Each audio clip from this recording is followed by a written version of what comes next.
Support for Louisiana, the state we're in, is provided by Entergy Louisiana is strengthening our power grid throughout the state.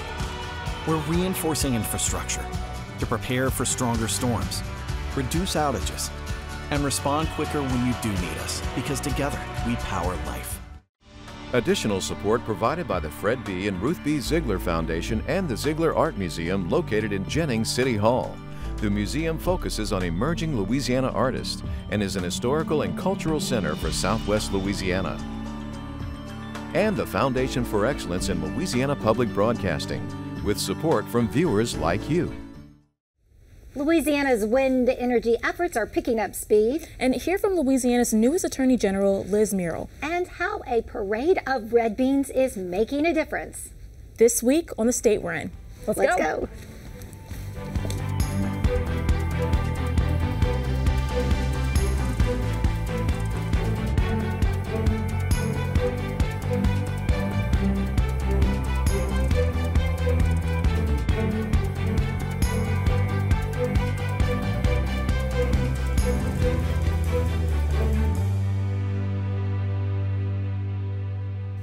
Hello everyone, I'm Karen LeBlanc. And I'm Kara St. Cyr. Much more on those top stories in a moment on this week's edition of SWI, but first...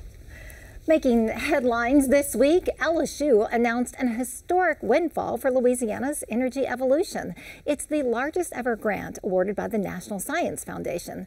The grant provides up to $160 million to support Louisiana's energy industry. It's the latest federal investment in Louisiana's energy transition. In part 2 of my ongoing series, Winds of Change, I bring you up to speed on how wind is fueling the future. You're looking at a mixed reality training program to inspect and repair wind turbines. It was designed by a Louisiana professor to train a wind energy workforce. We're using what we call mixed reality. Mixed reality is when you have a headset and the headset has cameras, and those cameras capture imagery of the real world, pass it through to the inside so that the user sees it. So I partnered with Gulf Wind Technology and Top Right Corner, and together we put together this plan to create a virtual reality training program for turbine technicians. Trainees wear the mixed reality headset and practice hands-on here at a mock wind turbine tower. It's located at the Gulf Wind Technology Accelerator, which has taken up residence in the former Avondale shipyard of Jefferson Parish. Basically what you've got here is simulating the tip of a wind turbine blade. So it's a really, really good idea. It's an innovative concept, but you combine the physical, real size of an actual wind turbine component. You simulate the fact that you might be hanging on a rope or you might be at heights, and then the virtual reality really puts you in amongst it. James Martin is the CEO of Gulf Wind Technology. The company designs, builds, and tests wind turbines. It's a patient game. You know, offshore wind is, it takes a long time to get all the planning, get the permits, get the supply chain ramped up. But when it starts, you need a lot of people. You need a lot of skilled workforce. Gulf Wind Technology is partnering with educational institutions to train a wind energy workforce to meet the needs of Louisiana's emerging wind energy industry. Anything that we can do to work with schools, colleges, universities, to train energy professionals that are used to perhaps oil and gas, that can use their same skills in wind. This is the sort of physical facility, and we try and be the technical experts that can actually advise and support that transition. In Lafayette Parish, Gulf Wind Technology is working to install a 187-foot tall wind turbine at Port Fourchon Coastal Wetlands Park. It would generate wind energy and serve as a training site. This will be the first wind power that is touching the Louisiana coast and the Louisiana industry, powering the Fourchon facility and providing a lot of the tenants and those that are going offshore to service in oil and gas with green power to refuel their operations. Cameron Poole is with the G&O Wind Alliance, part of Greater New Orleans, Inc. Regional Economic Development. The organization aims to foster the wind energy industry and says efforts are picking up speed with Louisiana's recent federal designation as a tech hub. With that, we're eligible for $50 to $70 million of implementation funding. And what we're seeking to advance is actually an offshore demonstration facility, leveraging that unique state water opportunity to create a national test bed where both local innovations designed to, again, the hurricane technologies and those that we'll need to make the Gulf wind opportunity possible, but also for national innovators to plug into and support what we know we need nationally and globally to support offshore wind. In state waters, Louisiana granted Diamond Offshore Wind a lease in the waters in Fourchon Parish.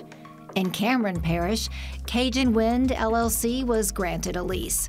In the Gulf of Mexico, the federal government, through the Bureau of Offshore Energy Management, granted RWE a lease in the waters south of Lake Charles. The Louisiana industry actually consumes about 30% of the United States hydrogen market. The majority of that hydrogen that's being consumed is gray hydrogen. It's coming from natural gas and in some cases other fossil fuels. Those industrial customers who are looking at taking that gray hydrogen and offsetting it with green hydrogen and green hydrogen production. And what I think is so exciting about the green hydrogen opportunity in Louisiana is that it not only preserves so many of our jobs in the industrial space and attracts new, cleaner, greener industrial partners to the greater New Orleans and South Louisiana area, but it also has the opportunity of reducing our emissions dramatically. The Gulf Wind Technology Accelerator serves as a testing lab for these massive wind turbines. Workers design and 3D print the blades and test them in wind tunnels under hurricane conditions. The blades are made of carbon fiber, and I gave one a push to experience the pliability. So imagine, now I'll stand back. So watch all of the movement, the whole thing. Wow. We've actually got some facility in here to simulate a Cat 5 hurricane. So you're really taking the pieces, you're testing them and validating them in the accelerator. More partnerships are in the works with schools, colleges, and universities. We're working with Dillard, Xavier, Southern Baton Rouge, and Southern University of New Orleans to develop their first, renewable energy curricula. So soon you'll be able to go to any of those schools and major or minor in something within renewable energy.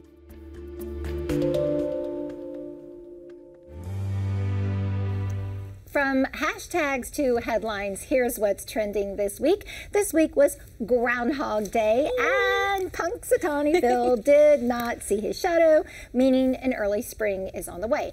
But here in Louisiana, we have our own Cajun groundhog, the nutria. His name is Pierre Chadeau, which is a very nice Cajun name. But I just want to know, okay, so what happens if Phil sees something and Pierre sees the opposite? Does that mean that our weather is going to be inconclusive for the rest of the year? Yeah, I think they're just going to have to throw down and go at it. But actually, Pierre, if he sees his shadow, that means there'll be a shorter spring and a longer, hotter summer. Now, we had a crawfish that also weighed in on that. And yeah, the crawfish claims he did not see his shadow, signifying, quote, 52 more weeks of random weather, which we are quite acquainted with by now.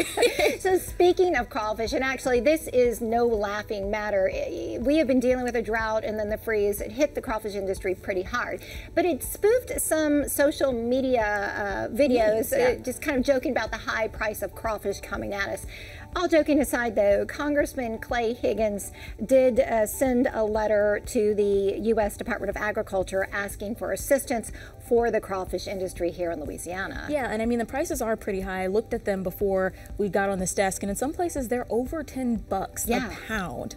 Yeah, you're going to have to budget for your Easter crawfish. We're letting you know right now. But I mean, it makes sense. Fishermen and these stores, they have to make up for the shortage that's going on right now. But also, speaking of social media and memes, Elmo, this week, he apparently has an X account, who knew? He got on social media to check in and ask everyone how they were doing on Monday, and it turns out people are not doing so great. Some people responded saying they were experiencing existential dread. Some complained about being broke. This post is my favorite. This guy says, "I'm gonna keep it a buck with you, Elmo. I'm not feeling very cash money."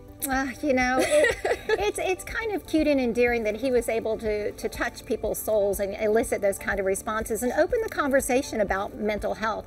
Now, Elmo did respond about 20 hours later. He promised to check in with everyone more often and emphasize the importance of emotional well-being. Yes, and the president even weighed in saying that this is very important and that, basically he's glad that Elmo checked in on everybody. So I hope you guys at home are doing okay. Well, thank you, Elmo, for doing a mental health check. Moving on. In Good News, Louisiana, the Krewe of Red Beans is one of the culture bearers of the New Orleans Mardi Gras, putting their unique spin on costumes and parading. As with most Mardi Gras crews, Red Beans has an altruistic arm that extends into the community throughout the year. To fund its many outreach projects, the Krewe of Red Beans is opening a bean museum. I'm taking you on a tour of Beanlandia. Welcome to Beanlandia, a bean museum on Royal Street in New Orleans that's an homage to all things bean and home to the Krewe of Red Beans. So tell me about how this idea started. Yeah, so this is probably the most unique space in New Orleans. It began as a parade, and 15 years later we were kind of morphing into a community organization, and we're creating a bean museum that's also a cultural center and a crafting center here in New Orleans. So I'm literally looking at lots and lots of jars of beans. So there's actually 30,000 types of beans in the world, and we are very slowly collecting as many as possible. You know, there's not too many bean museums out there, and so we want to both educate people about beans, celebrate them, all of the different cuisines and dishes, but also use it as a way to teach about climate change and build community, because turns out people love beans and you can use that as a way to bring people together. This shared love of beans brings people together each Mardi Gras season as the Krewe of Red Beans parades in downtown New Orleans on Lundi Gras in elaborate hand-beaned costumes.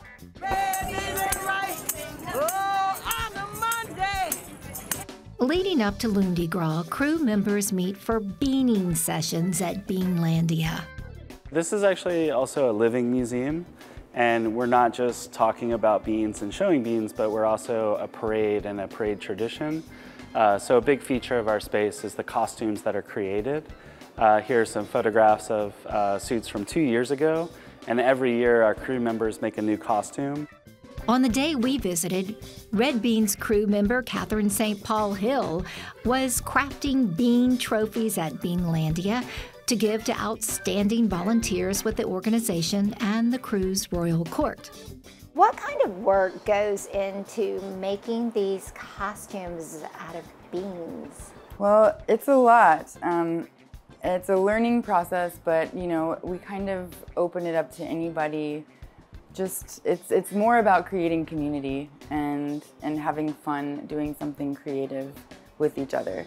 And it's, you know, you can use raw beans, or sometimes we paint them, as you can see.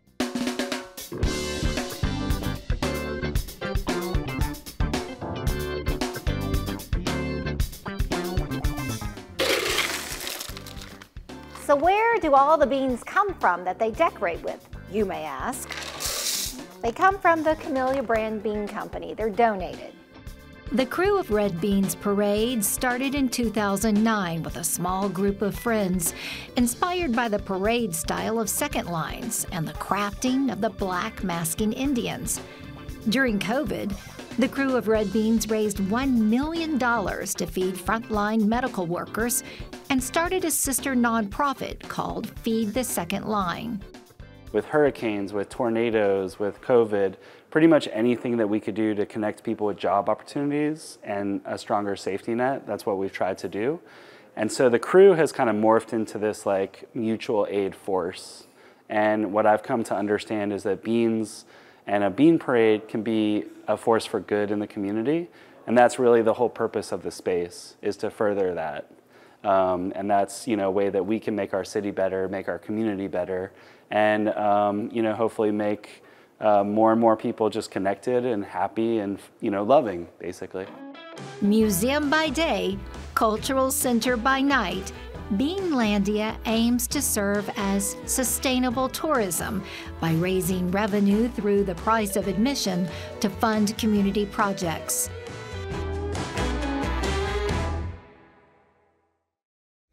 The Landry administration touts a full overhaul of Louisiana's criminal justice system. At the helm of that effort is newly elected Attorney General Liz Murrill. Her tenure will be historic for Louisiana, as she's the first woman to hold this position. I sat down with the newest head of Louisiana's Department of Justice to talk about the future of the state's criminal justice system. Well, first off, I wanted to say congratulations and thank you so much for joining us. Well, thank you for having me. It's great to be here. All right, so let's jump right into these questions. So this is a historic moment for the state because not only have you worked under the current governor, but you're also the first woman to hold this position. So how do you think this shift in perspectives will further the state of Louisiana? You know, I mean, I think that it's great to have 2 women now in statewide elected office. I don't think we've ever had a Secretary of State or we had a Commissioner of Elections, I think, some time ago. So it is, I think, a really important thing that we now have 2 women in statewide elected office, and being the first Attorney General, first woman Attorney General, certainly means something to me when I think about the legacy that I'll leave the state and the mark that I might make on history. But at the end of the day, I really think it's about my vision for the office. And I have I've had a vision for this office for some time, and it is based in, professionalism, leadership, and a commitment to the rule of law. You and Governor Landry are no strangers. You worked under him as a Solicitor General for many years, and it seems the 2 of you are very politically aligned. Is there any place that you think the 2 of you differ, or a place that could separate you from his tenure? I don't think I could identify something specific where we might have a difference of opinion. I think that we come from different types of approaches to the job, and our experiences are different. So, just that makes us different right there. I taught at LSU Law School for 12 years. I clerked in federal and state court for 5 years. I come from a writing background. I was editor-in-chief of the Law Review. I was a journalist before I went to law school. After I taught, I went to work for Governor Jindal. So I was in state government for 6 years before I came to the Attorney General's office. Very committed view toward separation of powers and what the role of the Attorney General is. Have always felt very strongly about that. And I know that now Governor Landry shared that view of the job. But so I couldn't tell you that there's something specific that might cause us to have a difference of opinion. I do think that we approached it from bringing different experiences in our backgrounds. All right, so the governor has stated that there will be a special session on crime. And I just want to know, what priorities do you hope are pushed through the legislature that would help benefit you in your role and what you're trying to accomplish? Crime is a problem that everyone is concerned about in this state. And I think some of the policies that have been discussed and enacted over the last 8 years have probably moved us too far in the direction of increasing crime in the state. And so I'd like to see us move back a little more in getting a safer state where people feel they are safe in their homes and that they can go out and be safe in their cars and not be worried about being carjacked like in New Orleans. I think that we're going to have to look at what the policies are that are brought up in the criminal session, but I do support a lot of the policies that I think are being embraced by the district attorneys and the sheriffs. And I think that some of the policies that are sometimes proposed have a negative effect on the people who are the most vulnerable in our communities. That's who it hits first. And so I think we've seen a rise in crime, and we need to pay attention to where that rise hits the hardest. When we talk about how to avoid making someone a victim of or someone becoming a part of the criminal justice system, in terms of being an inmate in a prison or a juvenile in the juvenile justice system, I think that starts with early education. It starts with focusing on youth when they are young. Truancy is an enormous problem in our community.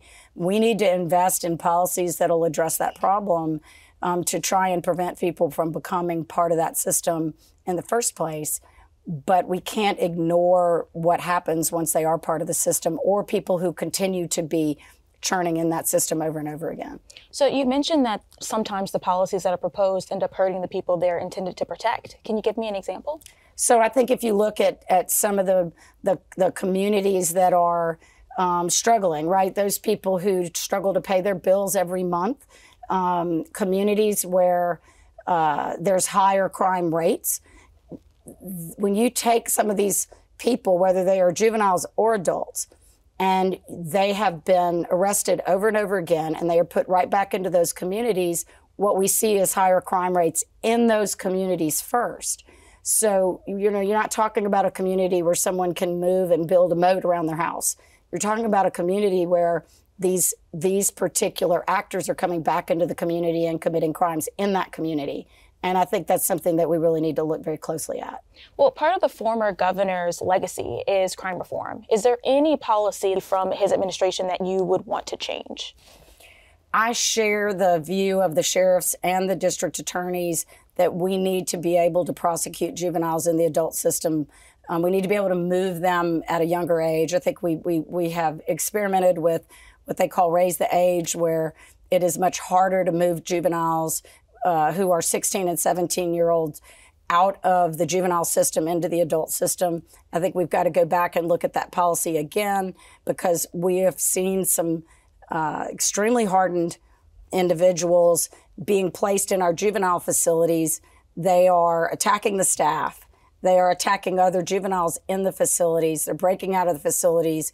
They are destroying those facilities, and they have demonstrated to us over and over again that they will not comply with the rules that are in place in those facilities. So we have to have an ability to step up so that we can keep those individuals in secure facilities and protect both the younger individuals or the individuals that are supposed to be there and also receiving services, and protect staff and protect them from themselves. All right. Well, thank you so much for joining us. We are out of time. Thank you for having me. When you hear the term derby hat, Kentucky women clad in colorful frocks and large headdresses may come to mind, but there's a growing market for this style on the coast of Louisiana. Jennifer Lofton and Carla Coriel created the brand Chapeau to tackle the art of millinery with a Kentucky flair. I sat down with both milliners as they explained the inspiration for their craft. A mixture of Southern charm and British practicality, the derby hat still stuns 149 years after its creation. And they're on. It's a good start on the fast track. There's an art to the derby hat. It's a statement of your personality, meshed with lace, silk, anything really. There's only one rule when designing your own: be creative. No one knows that rule better than the women who founded Chapeau. Welcome. Hello. You must be Jen. I'm Jen. And Carla. Every time we're designing a piece, whether it's from our own inspiration or it's from a customer's inspiration, that they've asked us to bring it to life. Jennifer Lofton and Carla Coriel thought up the concept of Chapeau after an annual trip to New York. The Broadway plays and fashion exhibitions got them thinking, what if? What if they could create something as beautiful and moving as Moulin Rouge? In about 30 minutes, the whole idea was fleshed out, and our soft launch turned into a speeding train. That has brought us here. Now we're about 2 years in. 2 years in. Okay, so this was 2 years in the making. Where did you come up with the name? What does it mean? So chapeau is actually the French word for hat. Oh. We thought it was perfect, you know, here in Baton Rouge especially, everyone likes to spell things like Go Tigers with E-A-U-X. So chapeau captures the hat piece of our work, but also I feel like it really encapsulates our context here in the Baton Rouge and Louisiana area. It also makes it sound very fancy. And so Chapeau was born. First, Carla and Jen started with making festive fascinators from materials like feathers and hot glue, the fun stuff. But then the craft became more serious, sophisticated, and it attracted the clientele to match. Carla says they made close to 250 hats their opening year, and that was just for one event. Did you think that Chapeau would grow to the size that it is now? Not as quickly. When we launched, you know, we said, it'll take a few years, we'll have a slow launch. From day one, within a week, we announced our launch, maybe on a Monday or a Tuesday. By Friday, we had an interview. It never got slow. It was more manageable. They people at tea parties, weddings, birthday parties, or somebody might be having a white party, so they want a white fascinator to go with their outfit. It's just nonstop. Both Jen and Carla used baling and silk imported from London to create a more upscale product, attracting women from all over the country, even actual Kentuckians going to the Derby. So we live here in Louisiana. How many people pay attention to the Kentucky Derby, and why did you think to include this in your brand? Well, anytime you're going to talk about hats, you're definitely going to think about the Derby. I feel like the Derby is sort of the Super Bowl of hats. Next to maybe Easter and Mother's Day, Derby would probably be the Super Bowl of hats. And you'd be surprised at how many people in Baton Rouge and Louisiana really are invested in the Derby as an event. So there's charitable events that use the Derby as a theme on the actual Derby day. People have local Derby parties with their friends in their neighborhoods, and they get pieces from us. And then also we've had, by now I think, close to 50 of our pieces have gone actually to Churchill Downs to be there for Derby weekend. Each hat can take anywhere from a few days or weeks to finish, hence why Carla and Jennifer take so much pride in each one. So these are items that you really cannot get from vendors in the US. So that's why for a custom piece, people typically order 4 to 6 weeks in advance. So if we need to order materials that especially match their vision, we have time for those to come in. All right, and this one is this is a very fancy looking hat. It makes me think of the royal wedding, something that Princess Beatrice would wear. And Carla designed this one. It's extra special because the botanical piece is detachable. Yes. That's another thing that we really like to do a lot of, is extra features that someone hasn't asked for, but they just bring our heart joy. This hat business is taking off in directions neither Jen or Carla could have ever imagined. But this is only the beginning for them. The sky is the limit. I'm not sure what the future holds, but it's good. Both Lofton and Coriel sew these hats together with the best materials, and I was blown away by their skill level and their creativity. Yeah, the authenticity, that unique spin that they put on hats. I love the Kentucky Derby style and the fasteners. I say we bring back stylish hats into mainstream fashion. Definitely, and with a Louisiana flair, just like they're doing. Well done. Well, that's our show for this week. Remember, you can watch anything LPB anytime, wherever you are, with our LPB app. You can catch LPB news and public affairs shows, as well as other Louisiana programs you've come to enjoy over the years. And please, like us on Facebook, X, and Instagram. For everyone at Louisiana Public Broadcasting, I'm Karen LeBlanc. And I'm Kara St. Cyr. Until next time, that's the state we're in.